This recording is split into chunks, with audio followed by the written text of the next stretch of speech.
Hi guys, sharing another gaming build with you. This is the build of the week that we did. It's done in Thermaltake Divider 370 case, Snow Edition, with 3 RGB fans in the front.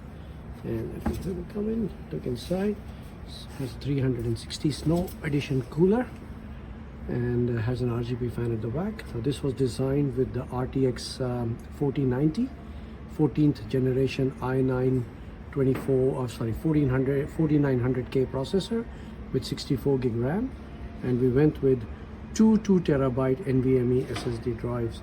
And as you can see how the cabling has been done in this particular case, and it's fairly neat and tidy, and the machine's been humming along very well, and I'm sure the customer will be very pleased with it. It's got a 1050 watt tough power supply, so just another build, we can call it the build of the week that we've done at Precision. And hopefully there's more to come with the season picking up from next month and the sales starting to happen. Alright, thanks for watching, and we'll catch up on the next video.